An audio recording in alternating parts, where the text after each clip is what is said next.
Well, here you are, halfway through the first semester, and you've probably got at least one essay deadline starting to loom. Maybe it's not for another few weeks yet, but now's the time to start thinking about what it means to write a university essay, because it's quite a different creature from anything you're likely to have written before. Some people write well without trying, and other people have to work at it quite a lot. But even if it comes quite naturally to you, there'll still be plenty that you can learn by spending time analysing your own writing and really crafting it. Either way, it's only graft that will ensure that you're reaching your maximum potential. So in this video, I can't fix all of the writing problems under the sun, but I can give you a few tools and tips before you really get stuck into thinking about your first writing deadline. The underlying issue is how to get from point A, your essay question, to point B, submitting your work. We've already gone over some of the early stages in previous videos, but let's start by being quite clear on all of the necessary stages. Well, first up, you need to analyse the question.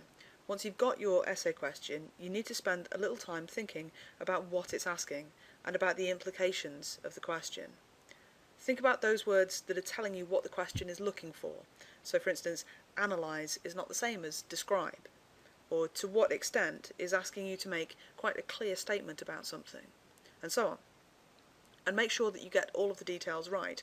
One student told me a couple of years ago she'd written 5,000 words about Mahler's Third Symphony, only to find out 2 days before the deadline that the question was about his First Symphony. Then you need to gather a reading list, and do set aside a good amount of time to pull together a strong list of things to read. This isn't just a case of Googling the question and seeing what comes up, and you should have already watched the video on finding reading material and know how to go about this using the search checklist. But just to be quite clear, if you're doing this right, you ought to end up with more than you can imagine reading.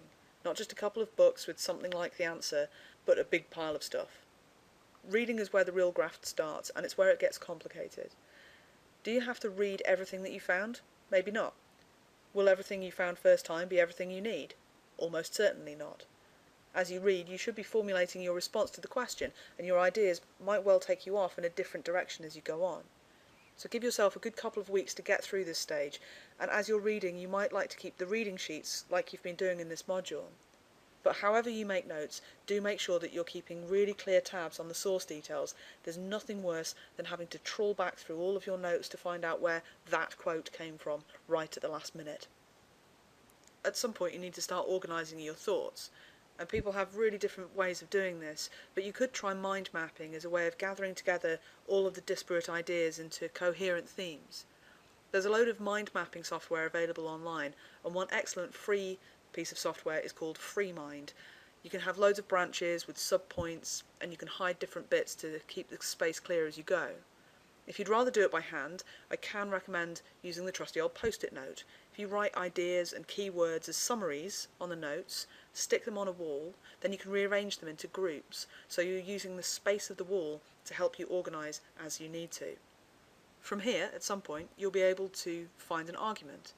Before you can plan an essay, you need to decide what your argument is. The thing to know about arguments, or thesis statements as they get called, is that you really, really need one.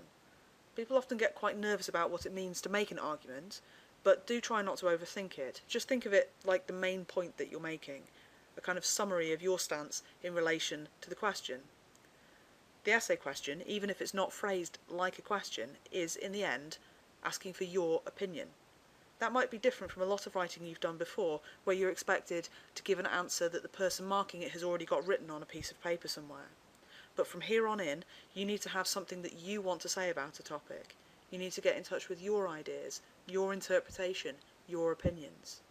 And once you know what you want to say, you can start to build the evidence, identifying key ideas from your reading, specific examples in your case studies, and so on. The argument will help you decide what bits of information you need and what you don't need, because you obviously only need the bits that are going to help you make your point. You could even write down your argument on a piece of paper. It should only be a sentence long, and you can stick it on the wall as you're planning. Because it works like a focal point, if something doesn't help you make that argument, you don't need it.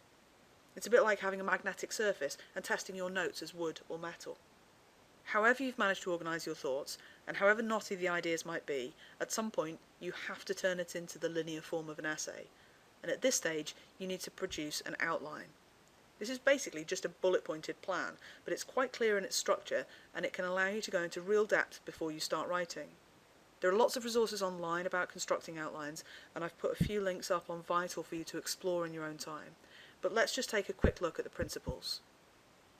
In order to construct an outline, you need to work out the main points you want to make in service of your argument. You also need to work out what sub-points you're going to make, or what support you're going to give for each of those main points. You can, if you like, add even more detail to those sub-points and support by putting in details of specific sources you'll use, or particular quotes that you might insert. Then you organise those points and support in a hierarchised bullet point format. So if your main points are labelled with capital Roman numerals 1, 2 and 3, your supporting points would be labelled as A, B and C underneath each of those. And any sub-points or extra detail would be organised under that. This is where you would put your examples, your quotes, specific sources that you might refer to and so on. But the important point here is that you should know basically what you're going to say at each stage, including in your introduction and conclusion. This is not supposed to be a vague plan of points that you might be able to talk about. If you can't explain something quite concrete about each bit of your outline, you probably haven't done the previous stages thoroughly enough. So once you've got your outline sorted, if you've done it thoroughly enough, then the writing should actually be a doddle. You can make an outline detailed enough to hardly have to write anything. It can just be a case of turning your bullet points into sentences as long as you stick to the outline. You shouldn't find yourself struggling for direction or content because you've done all of the groundwork already. But obviously that's not the only stage of writing. You also need to go through a careful editing process as well, and don't underestimate how long that might take. But there are a few things that can make it more effective. Probably the most common mistake in editing essays is to think that you can do it on a computer screen. My absolute top tip at this stage would be to print off your essay in double-spaced format in order to read it through. The printing means that you can see an overview of your work, which is harder on the screen, and it also means you're less likely to get distracted because you can't make the edits as you go. The double spacing, although it does take up paper, will help you read it more clearly, including at the level of punctuation and spelling, because of the space on the page. But it also gives you space to physically mark up the page so that you've got a reference point for your edits. And then you can go back and do all of the edits at once. And then finally you get to the happy stage of submitting.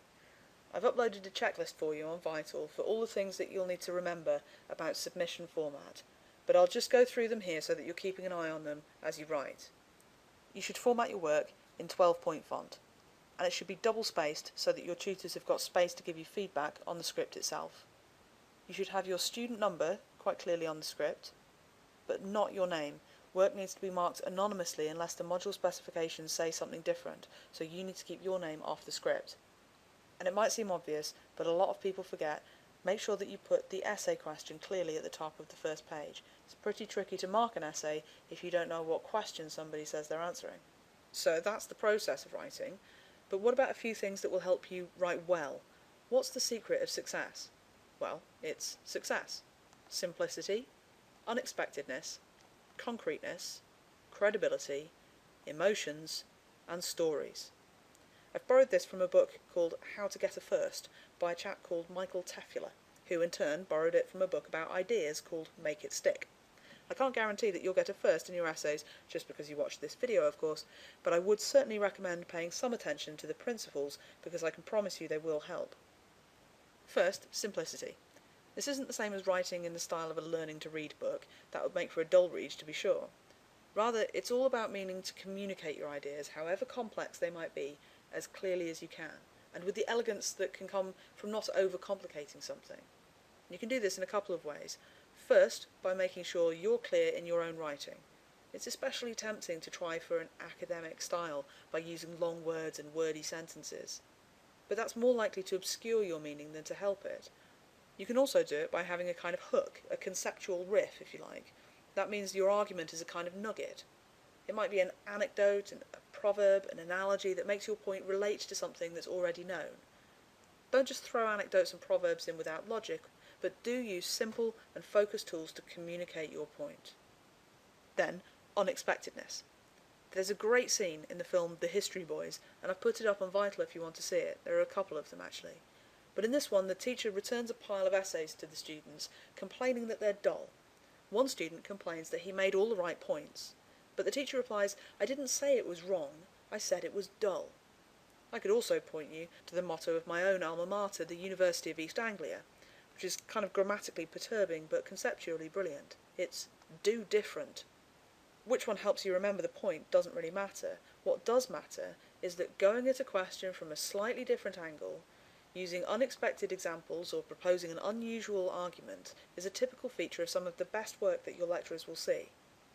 You don't have to break new intellectual ground with everything you write, but trust me that this is no longer a game of giving your lecturers back their lecture notes or telling them what you think that they want to hear. Tell them your ideas and let them be unexpected.